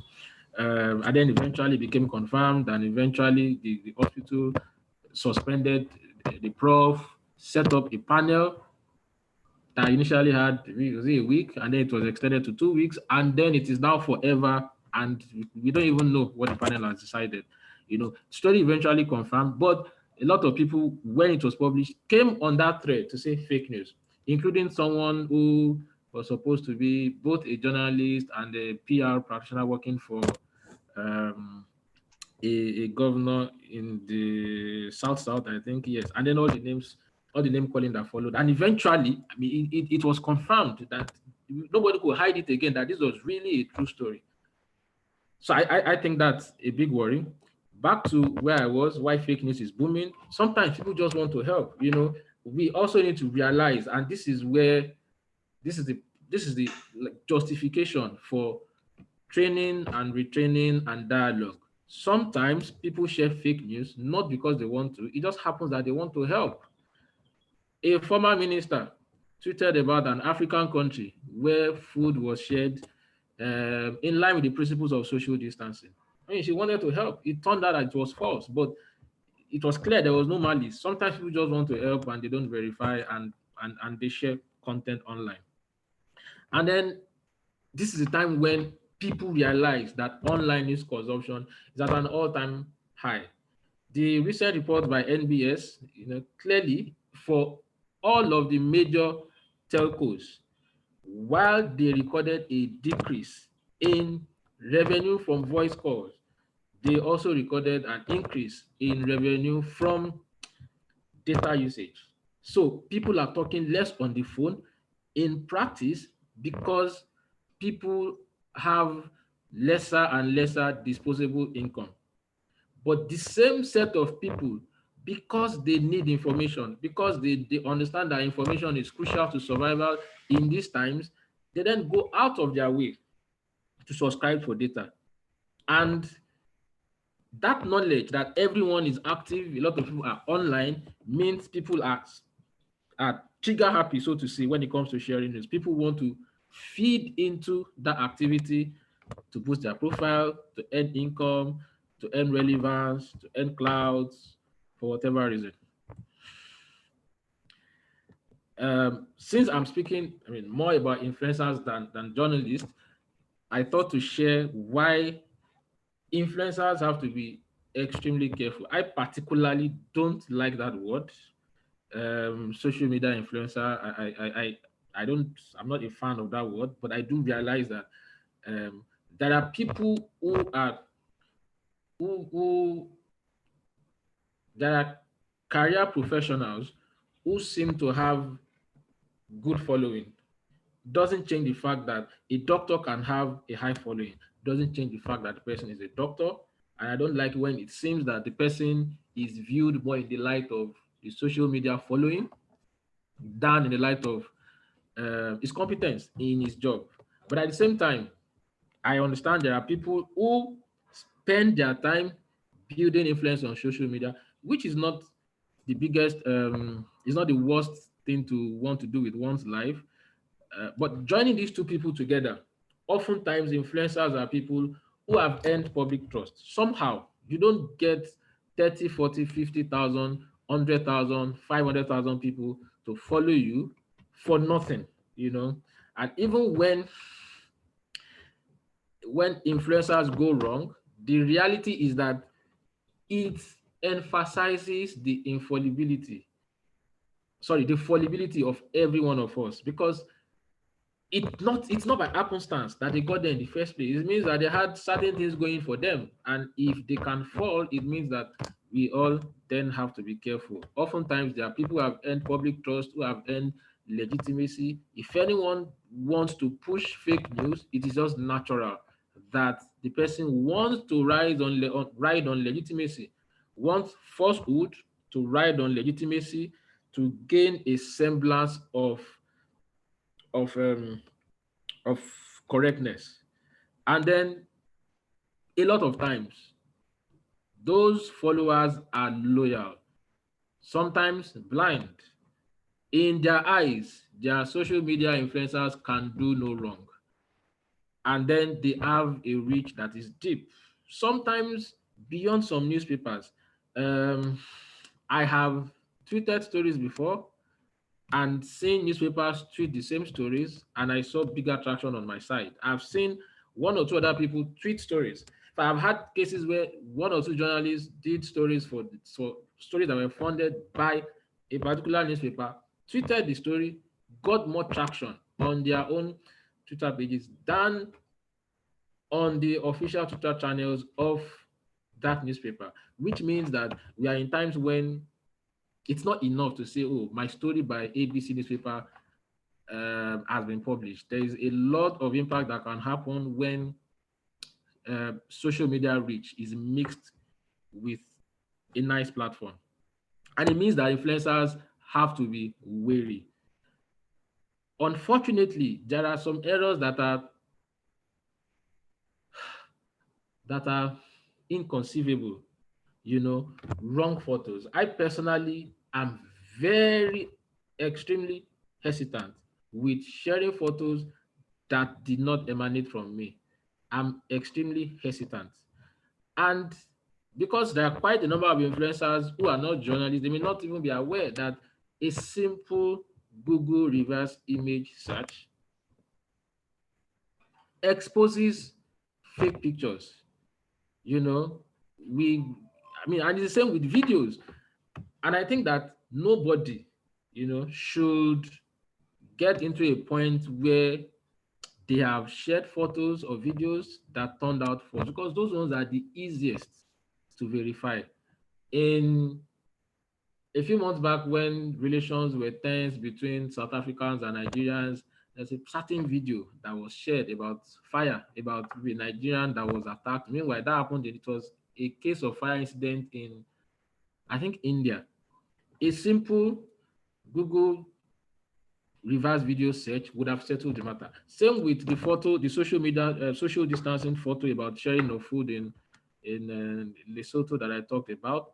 Simply going to Google reverse image, uploading the photo would have shown that way before COVID-19, this photo already appeared online. I think every influencer should know these basic tools, regardless of whether they have any affiliation to journalism or not. To round off, I always ask, before you tweet a story, before you post a story, ask why you are sending it out. Why are you tweeting? You know, I'm always worried when people share photos of casualties of violence. In southern Kaduna, 28 people have been killed, and then you are sharing photos. Oftentimes, these are photos that were not verified. These are photos that had appeared in the past before. And it can be really dangerous because it's so easy for people to latch onto that anger that they feel. And that anger can be justified if the event has indeed happened. If the event it did happen, the anger is justified, but not when it gets to the point where we are now intensifying that anger with photos that are fake. So I always say, before you tweet, ask, what exactly am I trying to achieve? I ask myself that question a lot of times, and I always want to establish that there is a public interest. Even in a particular situation where a lot of people tended not to see the public interest value of the tweet, I sorted that out with myself first to say, what is the public interest value in what I'm tweeting? With videos, if a robbery has happened somewhere and then the police is refusing to act, people send me the video, I know the target is to get the police to act. If a doctor in Port Harcourt was assaulted and I have photos, the target is to get the authorities to identify that person. So it's always, is this just for clout? Am I just going to tweet this because I want people to know that I was the one who tweeted and then they can follow me? It's always important for influencers to ask, who is the source of this thing? How credible is that source? Sometimes I encourage people to do unofficial background check on people they are interacting with. Go to someone on Twitter. There is a site, followme.com, that aggregates the activity of every Twitter user. So if, for instance, someone is sharing with me, someone contacts me to say ABCD is happening in APC, and I go to Follow Me, I see that, one of what Follow Me does is to aggregate, is to aggregate what people are tweeting. For instance, the words that they use. So if from Follow Me, I can see that this guy likes to mention PDP. PDP has appeared a number of times, and they are on positive developments. And then you are giving me a negative story about APC. That's a red flag to say, look, it appears that this is a PDP apologist. I then have to be careful. So that's for unofficial checks. Even when you're trying to tweet as a result of what a newspaper has published, ask yourself, who are the editors of this paper? Who are the promoters of this paper? What are their interests? I like to preach audience sophistication a lot. We are in times when a lot of PR content are disguised as news on websites. So many times, press releases, even stories that are written and exclusive, so many times it is because someone somewhere is beating the drums in the political arena. So ask yourself, the newspaper that has published that story, was the track record of that newspaper, and what kind of stories do they like to do? What interests, unstated, do they have that are likely to influence what they are publishing? Final two questions. If I don't tweet this information, if I don't post it, what is going to happen? Is the world going to crumble? Is there someone that should get justice that won't? Is there a robust intellectual conversation that I should push, that I will have suppressed by not tweeting? What is that valuable thing that tweet is going to generate? For instance, NBA fails to invite, NBA disinvites Nasir El-Rufai, governor of Kaduna State, and then there's a story that hundreds of lawyers have broken out of the NBA of Northern lawyers. I'm never going to tweet that kind of story, even if whether it is real or fake, because at the end of the day, someone sat down somewhere, released a statement to say 500 lawyers or 5,000 lawyers have left the NBA without evidence. And if I tweet this, what am I encouraging? Encouraging people to break out of groups because of ethnic interests. And finally, if I don't tweet, okay, the first was if I tweet, what will happen? And then if I don't tweet, what will happen if I'm not sure that this thing is original or not, and I hold it back? If the world is not going to crumble, better not to. I hope I stayed within my time, but thank you everyone for listening. Thank you so much, Fisayo, for that wonderful presentation, and thank you so much for managing the time. Well, Fisayo is one of our influencers. He said he does not like that, the word influencers, but with the Icfj Night Fellowship program in Nigeria, we have this program where we are collaborating with social media influencers to be like a source of verifiable information. We are relying on their platform to be able to push out fact check published by our media partners, and he's one of the people that is doing that, that is anchoring that for us. But with your presentation, there's a point that I think we should all take note of. You said mistakes influencers must never make.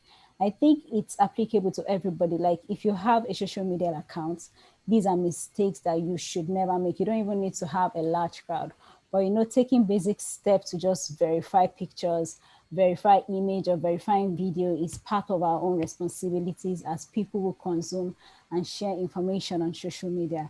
Before I go to our platform, to the Q&A box to take questions, I just wanted to answer this question. I know it's been one of the things that we are told as journalists to be able to maximize social media platform well, to be able to use Twitter.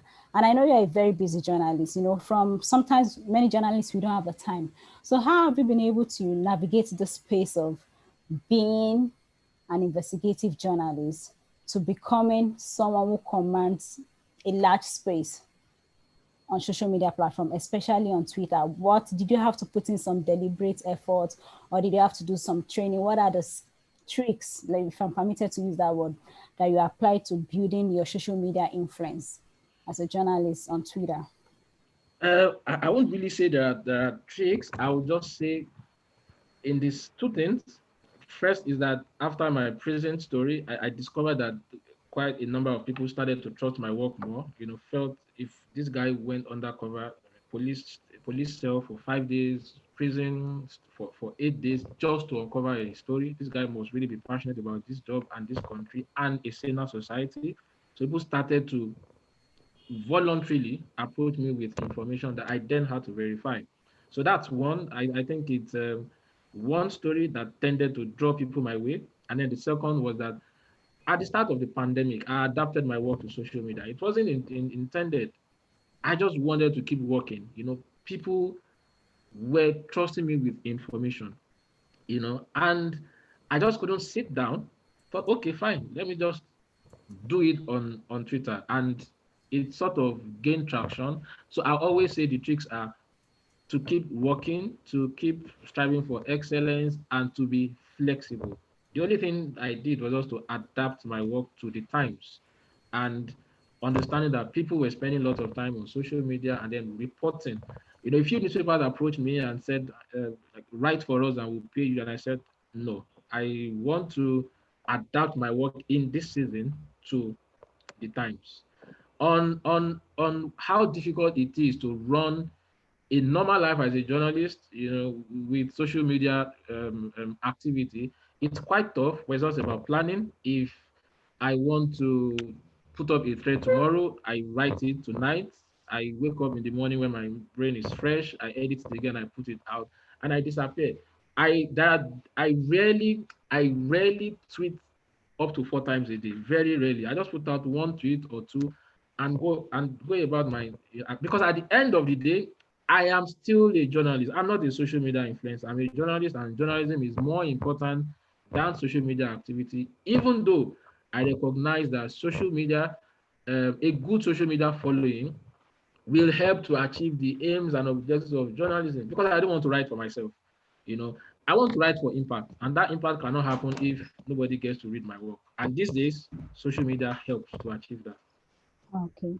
Thank you so much, Fisayo. I think because of the time, we do have two questions left, but we'll share the slides with everyone.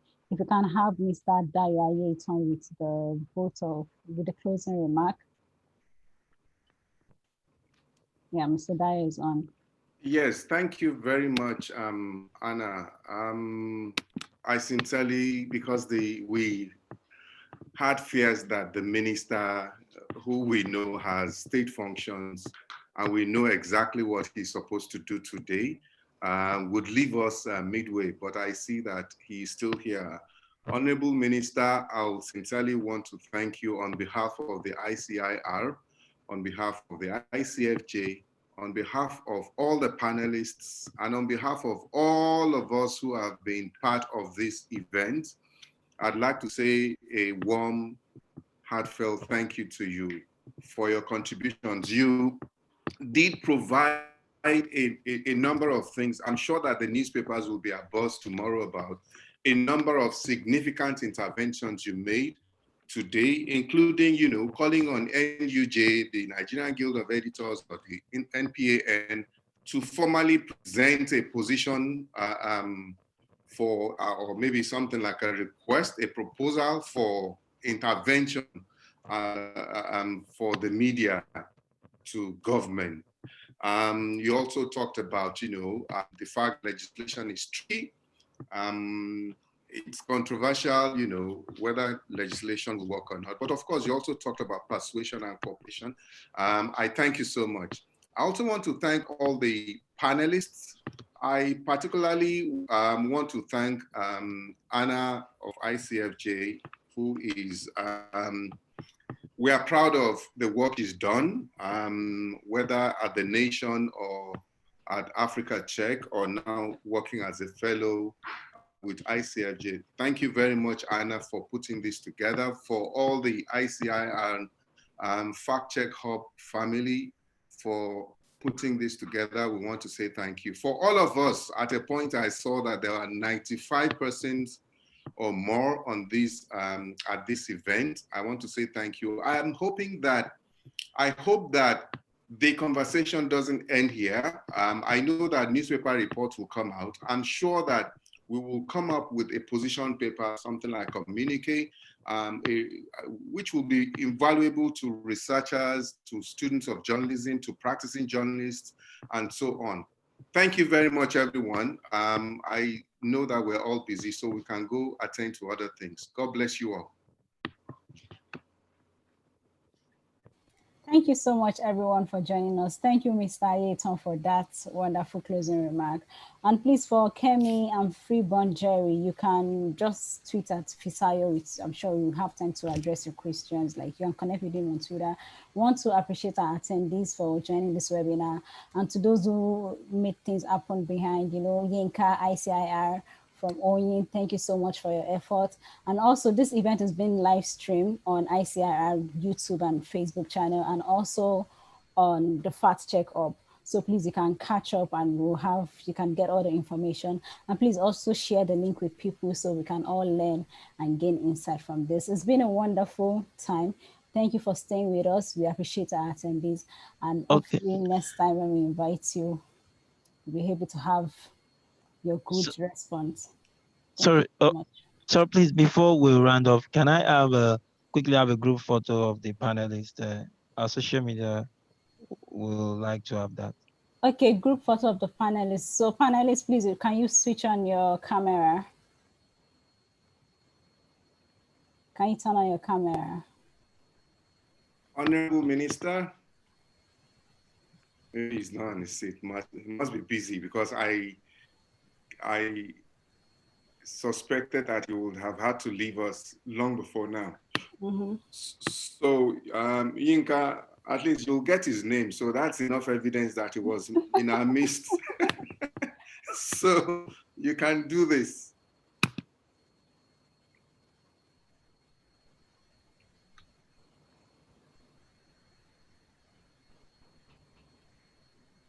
All right, thank you, everyone. Done. Okay. Okay. Thank you everyone for attending. Thank you. So we'll close the meeting now. Thank you. Thank you. Yeah.